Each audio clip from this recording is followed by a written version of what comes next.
Todavía recuerdo un gol que metí y me produjo una especie de catarsis emocional, y era en una especie como de tercera división que se hizo, o sea, lo peor de lo peor. Bien.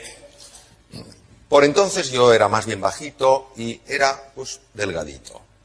Y en el colegio decidieron dar un cambio muy importante, de tal manera que ya los deportes no solo iban a ser la práctica habitual en los recreos, sino que iban a contratar una serie de entrenadores de verdad. Entrenadores para enseñar a los chicos, en un colegio solo de chicos, para enseñar, bueno, a mejorar su deporte. Y me acuerdo que nos citaron a nuestro curso en el patio, iban a venir los entrenadores. Y el primero que vino fue el entrenador de fútbol, y de hecho se presentó así: soy el entrenador de fútbol. Y como si lo viera ayer, o sea, los futboleros se lo llevaron en volandas, no tuvo ni que elegir. Llegó el entrenador de baloncesto y hizo una elección fácil. ¿A quién pensáis que escogió? A los altos. Luego llegó el de balonmano y la sensación que me dio es que escogía a los fuertes. Y quedamos un grupo de personas ahí. ¿Os acordáis de esto? Bueno, vosotros, yo tengo ya mucha juventud acumulada, pero recuerdo en mi época, cuando hacíamos así el ejercicio de pies, decía que no sea el último al que elijan. Bien, quedamos un grupo ahí, y de repente aparece una persona, empieza a mirarnos. ¿Sabéis lo que sois? Toma pregunta metafísica. ¿Sabes lo que eres? Pues no. Y el hombre va, nos mira y nos dice: pues yo os lo diré. Sois basura. Y como a basura os trataré. Y el tío era íntegro. Lo que decía, lo hacía. Fue tremendo. O sea, lo que este hombre nos obligaba a hacer, flexiones encima de charcos, pero el resto como que no nos veía. Como consecuencia de aquello yo fui desarrollando no una inapetencia por los deportes, sino un odio por todo tipo de ejercicio físico. Mi padre, que era un hombre muy sabio y una gran persona, y que sabía que el ejercicio físico era importante, intentó varias veces que yo practicara algún deporte de otro tipo, tenis, todo. Papá, no me vendrás otra vez con uno de esos deportes. ¿Sabéis de lo que os hablo, verdad? Cuando vas a tu hijo y te digo: mamá, papá, otra vez lo mismo, no. Bien. Él no sabía qué podía hacer conmigo para que yo amara algún deporte. Pero un día tuvo la suerte, como él buscaba y buscaba, tuvo la suerte que se enteró que acababa de llegar un deporte radicalmente nuevo a España. El primer lugar donde aterrizó fue en Madrid, en una calle que se llama General Martínez Campos. Un señor que se había formado en el Japón traía algo nuevo. Nadie lo conocía. Estamos hablando hace muchos años. Se llamaba el judo. ¿Y quién lo trajo? Se había formado en el Japón. Se llamaba Fernando Franco de Sarabia, era cinturón negro tercer dan de judo. Bueno, se traía 2 cinturones negros primer dan, y al parecer había puesto el gimnasio, llevaba un cierto tiempo con el gimnasio, y ahí estaba. Mi padre se entera de aquello y va y me dice: Mario, te quiero hablar de una cosa. Y digo: ¿otro deporte, papá? Y dice: no, lucha. Digo: me interesa. Y entonces me dice: ha llegado un tipo de lucha nuevo, se llama el judo, ¿te interesa? Dije: ya lo creo. Entro en el gimnasio, ¿y qué cinturón me ponen? Blanco, de los que son blanco. Bien, y yo empiezo a practicar. En el gimnasio había bastantes blancos, había algunos amarillos, algunos naranjas y un verde. Un chico fuerte, buena persona, muy grande. Y a mí solo me enseñan una técnica que se llama ogoshi, llave de cintura. ¿Por qué? Porque era la más fácil. Y todo el día ogoshi para aquí, ogoshi para allá. Digo: ¿me pueden cambiar la llave? No, ogoshi. Bien. Fernando Franco de Sarabia se da cuenta de que el judo no tiene suficiente popularidad, es lógico, es demasiado reciente, y tiene que meter un poquito de ruido. Y para eso decide organizar una exhibición. Llama periodistas, amigos, nos dice que vayamos con nuestras familias, que va a haber una exhibición de judo. Os cuento la escena para que tengáis una idea visual de cómo era aquello. El gimnasio samurái tenía un tatami, una lona azul muy grande, era muy grande.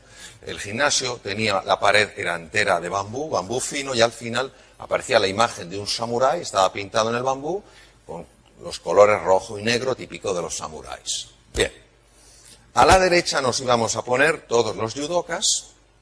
Competíamos en pareja a un punto, a un ippon, porque éramos unos cuantos y no había tiempo para más. Y a la izquierda estaban los bancos, donde estaban las familias, los periodistas, etcétera, etcétera. Y a medida que competían los judokas, había uno que ganaba, pero los dos se sentaban. Bien, esta es la situación. Yo, como era blanco, estaba aquí. Los jueces, Fernando de Franco de Sarabia y los otros dos cinturones negros. Era mi primera exhibición. Y empiezan a llamar a los blancos. Y digo, bueno, ahora me tocará a mí. Y se acaban los blancos. Y estoy yo, un hueco, amarillos, naranjas y el verde. Y digo, no puede ser. Me toca con un amarillo. Y se acaban los amarillos. Y el hueco se extiende.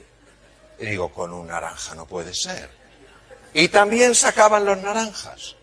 Y queda un enorme hueco, en un extremo el verde y el otro yo. Yo en situación de absoluta crisis. Y aguzo el oído y escucho con perfecta claridad el diálogo que mantienen los jueces. Y uno le dice al otro, nos hemos equivocado. No hemos llamado a ese blanco y como compita con el verde, le mata. Digo, efectivamente. Pero escucho a otro de ellos decir, pero el verde es nuestra estrella, que se luce. Digo, conmigo. Bien, llaman al verde y me llaman a mí. Y yo veo aquello y un murmullo. Al favorito en el combate siempre le ponían el cinturón rojo. El cinturón rojo solo hay uno por escuela, es el 10º dan, la máxima autoridad, no es el creador. Y yo recuerdo que me ponen a mí el cinturón rojo. Y mirándome, el que me lo ponía diciendo, una última alegría, chaval. Esa es la situación en la que yo me encuentro. Y en ese momento mi padre da una voz y dice, Mario, ven acá. Y yo me quedo así, cambié a la gente, y me dicen los jueces, ven, como diciendo, si tienes un padre un poco loco, ven, ¿no? Entonces yo voy y le digo, ¿qué quieres, papá? Que voy a combatir. Bueno, yo en el fondo decía que voy a morir, que voy a combatir. Y va mi padre y me dice, tú puedes vencerle. Digo, ¿pero lo has visto? Dice, sí, hazle un ogoshi. Claro, ¿qué le iba a hacer yo? Claro. Digo, ¿un ogoshi? Dice, hijo mío, el ogoshi se te da tan bien. ¿Cómo se te da el ogoshi, hijo? La de veces que has hecho el ogoshi. Es que el ogoshi es tu llave. Bueno, yo no sé lo que hizo en mí, pero cuando yo volví yo no tenía un ogoshi. El ogoshi me tenía a mí. Hicimos el saludo oficial y el verde vino sobrado. Claro, ¿cómo no iba a venir sobrado con un blanco novato? Según se acercó, yo me lancé como una bestia, le agarré y dije, ¡guau! Le levanté con tanta fuerza que creí que le mataba. Y le agarré con la mano para que no se estrellara contra la pared. Claro, tenía tanto peso que tiró de mí en el aire, cayó sobre mi brazo y me lo fracturó, pero gané yo. Recuerdo que se hizo un silencio, yo estaba, me había partido el brazo, recuerdo que... Y se escuchó, es imposible. Ha ganado el blanco. ¿Por qué os cuento esto? A ver, ¿a mí me daba la seguridad mi ogoshi? No. ¿A mí me daba la seguridad? No. Aumentó mis posibilidades, hasta el punto que en este caso le gané. ¿El hecho de un cambio de actitud? Sí. Por eso vamos a hablar de la actitud. Yo no podía variar solo conocer un ogoshi y que un cinturón verde conocía muchas más técnicas que yo. Yo tampoco podía variar que mi tamaño era mucho menor que el del cinturón verde. Yo tampoco podía variar el hecho de que la gente pensara que era obvio que iba a ganar el verde. Pero mi padre me ayudó a cambiar mi actitud frente al verde. En lugar de sentirme un ser insignificante, hice que ese talento que tenía, que era cierto porque yo no paraba de entrenar Lugosi, lo pusiera realmente en valor. Y alguien que iba sobrado se encontró con una bestia, que era yo. Bien. Entonces, yo sería un iluso si pensara que lo que yo os voy a contar, lo que voy a compartir con vosotros, por sí solo tuviera el poder de generar una transformación y os ayudara a creer mucho más en ese potencial que tenéis y que es real. Pero nosotros sabemos que los sistemas en los cuales las explicaciones están presentes tienen un valor, pero limitado. El verdadero valor está cuando se produce la reflexión interior. Cuando algo en vuestro interior empieza a resonar con esto y decir, y empieza a decir, sí es verdad, si yo he sido capaz de resolver un montón de dificultades en mi vida, se me había olvidado. Y el inconsciente se pone en marcha y te recuerda quién eres de verdad. Y te recuerda tu talla de verdad. Y te ayuda a darte cuenta, de que eres perfectamente capaz de hacer frente a cualquier desafío que la vida te ponga delante. Pero esto es como el sistema educativo. ¿Quiénes tenéis niños en el sistema escolar, en edad escolar? Levantar la mano. Yo siempre la levantaré, nadie estará solo. Bien. No es cierto que montones de veces vemos que se les enseña una barbaridad de cosas, montones de conocimientos, y no se averigua cuál es el talento fundamental de esa persona. Muchas veces el talento que se sale de lo ordinario es profundamente desconocido. Yo compartí un par de conferencias con Sir Ken Robinson, que tuvo la increíble fortuna de entrevistar a John Lennon y Paul McCartney. Fueron compañeros de colegio en Liverpool. Y les preguntó, ¿desde cuándo os gusta la música? Dice, desde que éramos muy pequeñitos. ¿Tuvisteis clase de música en el colegio? Sí. ¿Qué pensaron de vosotros? Que no teníamos ningún talento. Entonces, hay veces que se nos olvida que el talento realmente importante en ciertos momentos de la vida puede estar más oculto de lo que parece. Esos descubrimientos que hoy todos podemos hacer es fruto de una facultad que solo el ser humano tiene, que se llama la inteligencia. ¿Sabéis de dónde viene la palabra inteligencia? La palabra inteligencia viene del latín, es intus legere, que quiere decir mirar adentro. Luego hoy todos aquí tenemos una propuesta, que es la de mirar hacia adentro y descubrir que todos tenemos en nuestro interior capacidades, fortalezas y recursos, no solo para salir de esta situación, sino para salir fortalecidos. Mirad, nosotros podemos acertar varias cosas, podemos aceptarlas. Aquí tenemos que aceptar la complejidad. Aquí este no es un mundo sencillo. Tenemos que aceptarlo. También tenemos que aceptar la incertidumbre. Todos lo sabemos, cada día es una sorpresa. Pero aceptar nosotros la desorientación, no tener ni idea hacia dónde vamos, eso no tenemos por qué aceptarlo. Y somos cada uno de nosotros los que tenemos que decidir cuáles son esos valores que tienen de verdad sentido en nuestra vida. Y no esperar a que otros los pongan por nosotros. Decía el gran emperador estoico romano, Marco Aurelio, decía, la sabiduría es el arte de aceptar aquello que no puede ser cambiado. Vale. De cambiar aquello que sí puede ser cambiado. Y sobre todo de conocer la diferencia. Nosotros no podemos cambiar la complejidad del mundo, ese sí. Es un mundo muy complejo. No es el fin del mundo, pero sí es el fin de un tipo de mundo. También tenemos que aceptar la incertidumbre, no podemos cambiarla. Hay un gran componente de incertidumbre. Pero lo que sí que podemos cambiar es la desorientación. ¿Qué es eso de ir desorientados? Os voy a poner una película, es un documental curioso. Vosotros fijaros el nivel de incertidumbre que tiene esta gente y el nivel de complejidad. Pescan donde ningún animal se atreve a pescar. Sin embargo, están tranquilos, están serenos, incluso parece que disfrutan del proceso. Y la explicación que dan es, no tenemos miedo, porque nuestros padres, nuestros ancestros, nos mostraron cómo había que hacerlo. Ellos tenían una orientación. Ellos sabían cómo lidiar en este mundo tan complejo ahí en las cataratas Victoria. Nosotros necesitamos encontrar referencias claras para orientarnos. Y tenemos que encontrarlas nosotros, no esperando que alguien nos las dé.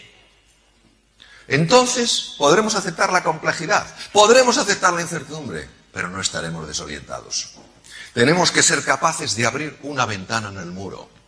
Antes lo comentabas, Belén. Cuando hay tantos es que tal, es que tal, es que tal, es que cual, que no mueven a nada, tenemos que encontrar hay que. Y esto implica varios cambios en la mentalidad. El primero es darse cuenta de que hay algo que tiene que ser hecho. Y no esperar a que otros lo hagan. Esto es básico. Voy a hablar en un sentido muy de planeta Tierra. Si esperamos el Salvador ya ha llegado y somos cada uno de nosotros. Que luego llega alguien del entorno socioeconómico, político que ayuda, fantástico. Pero nuestra vida es demasiado preciosa como para ponerla plenamente en dependencia de lo que decidan unas u otras personas. Una vez que tú ves algo, sentir las ganas, el hambre, la motivación de hacerlo. Y en cuarto lugar, saber, sentir la confianza. La confianza de que puedes hacerlo. ¿Cómo es el proceso? Mirad, el proceso es el proceso del liderazgo. Líder no es el que lucha para ser el primero. Líder es el primero en luchar. Todos los que estáis aquí, todas las que estáis aquí, podéis estar frente a obstáculos enormes, como este crío delante de un tronco imposible de mover. Y entonces, ante la envergadura de la tarea, decir, no puedo hacer nada. Y es cierto, eso es ser razonable, pero eso nos impide alcanzar lo que es posible. El niño sabe que tiene que hacer algo, no lo puede mover, pero sí puede empujar, poner su esfuerzo. ¿Y qué pasa? Que como estamos tan cansados de oír palabras y palabras y personas que hablan y no hacen nada, cuando ves a alguien que está de verdad comprometido, eso tiene una fuerza inspiradora enorme. Y no podemos esperar a que sean otros los que empiecen. Tenemos que ser nosotros. Y cada uno de nosotros inspirará a otras personas a creer en su potencial. Y cuando todos estamos juntos,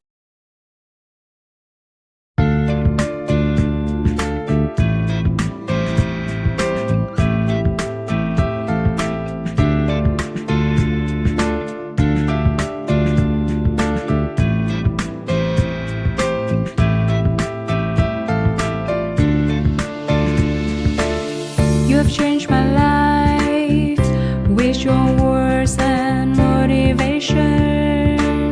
You helped me to become a better person. I feel so great about your love. Never felt that before.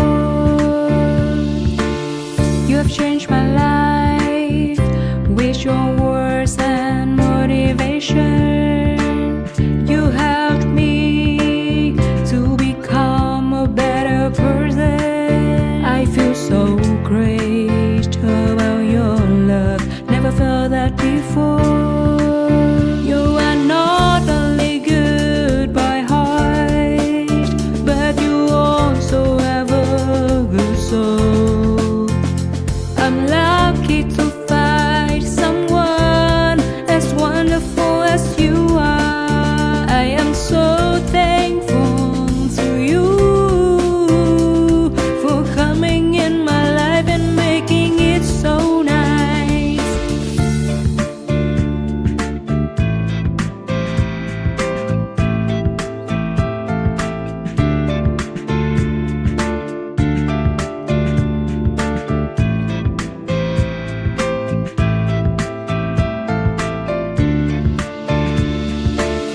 You have changed my life with your words and motivation. You helped me to become a better person. I feel so great about your love. Never felt that before. You have changed my life with your words and motivation. You helped me to become a better person. I feel so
asuntos, no hay tronco que se resista.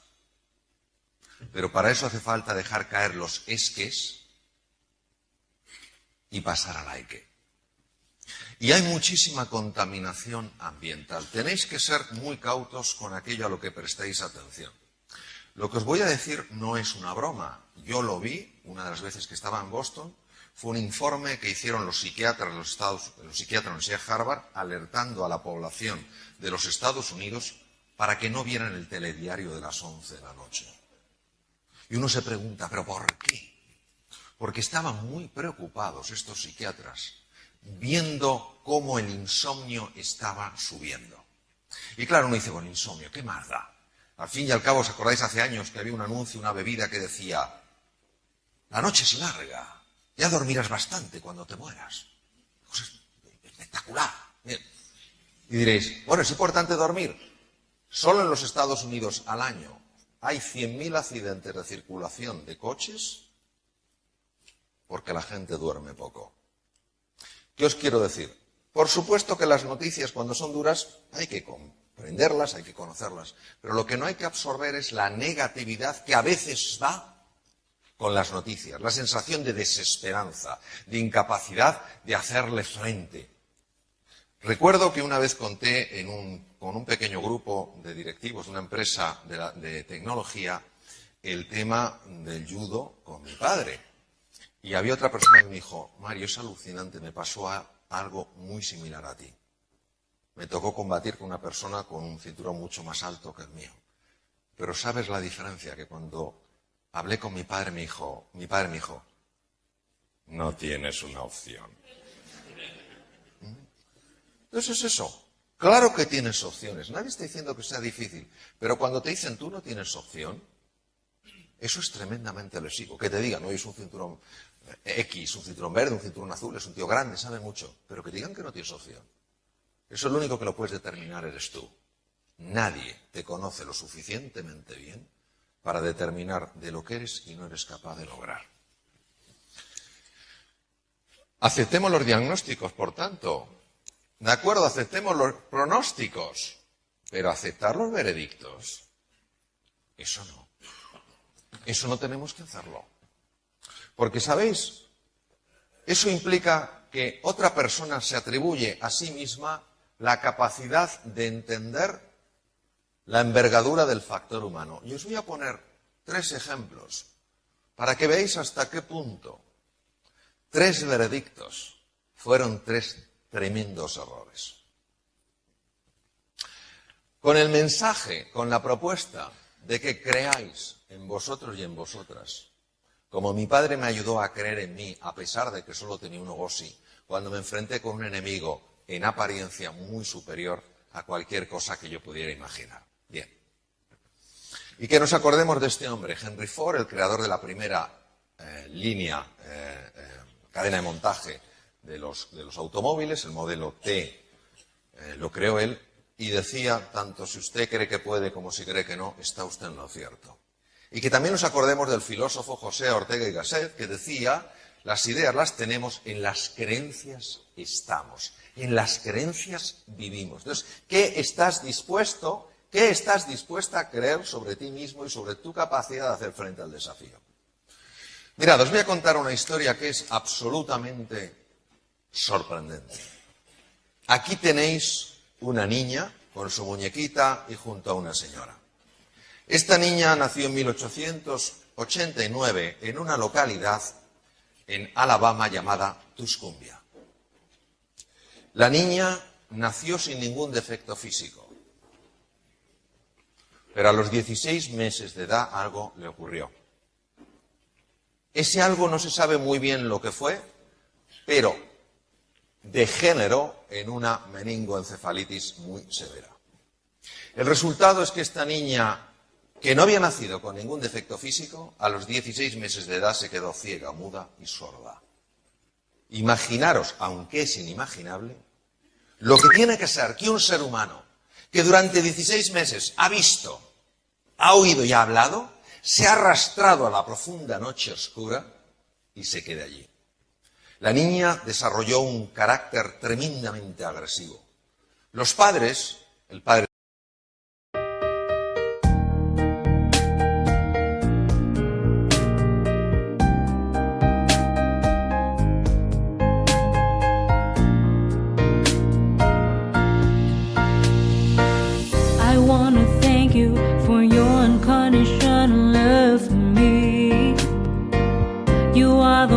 beautiful thing I have ever had in my life. You are the reason, that's why I am living in this world. I wanna thank you for your unconditional love for me. You are the most beautiful thing I have ever had in my life. You are the reason, that's why I am living in this world. I admire the way you are always there for me. I admire the ways you always take care of me. I admire the way you give your all just to see a loving smile on my face. I admire the way you love me.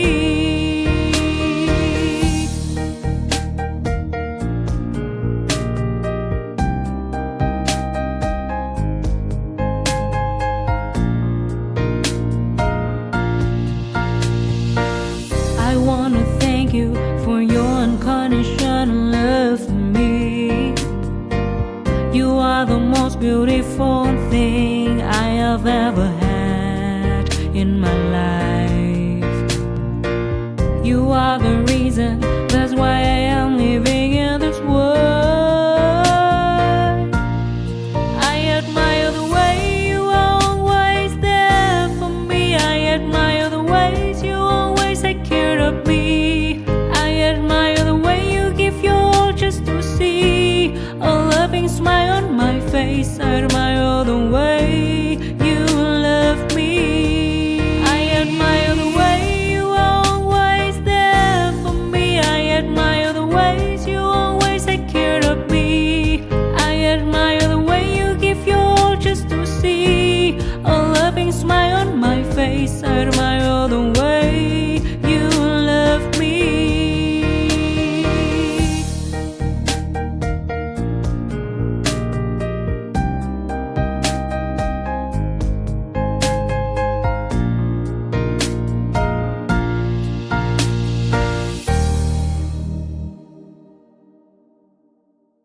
Era capitán de la Marina Mercante, intentaron que la niña aprendiera el lenguaje de los sordomudos a través del tacto.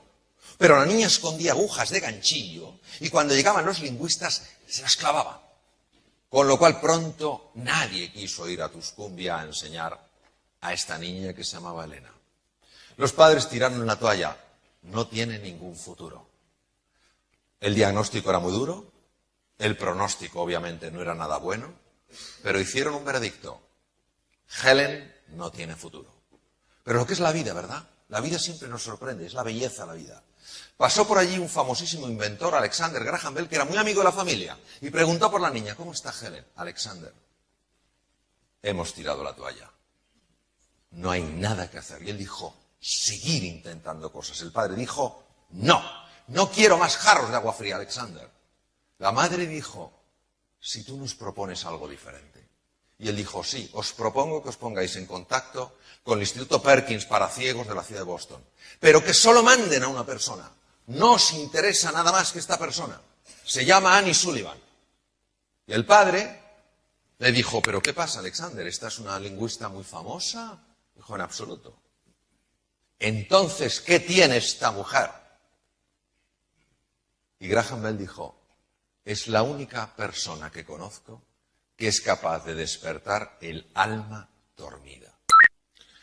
Annie Sullivan fue a Tuscumbia con gran dificultad por parte de los padres, con enorme rechazo por parte de esta niña. El resultado fue el siguiente. El tiempo pasó y esta niña, ciega, muda y sorda, que está aprendiendo ajedrez con su institutriz, Annie Sullivan, fue la primera mujer de la historia que se graduó con honores por Radcliffe. Radcliffe, que es un college que está en Cambridge, pertenece a la Universidad de Harvard. Primera mujer de la historia, que no tenía futuro. Pues un periodista la entrevistó y utilizando el lenguaje de los sordomudos aplicado al tacto, le dijo, señorita Keller, dígame usted una cosa, ¿hay algo peor en esta vida que ser ciego? Y ella dijo, sí señor. Es peor poder ver y no tener una visión. Porque ¿cómo ve usted el futuro determina cómo vive el presente.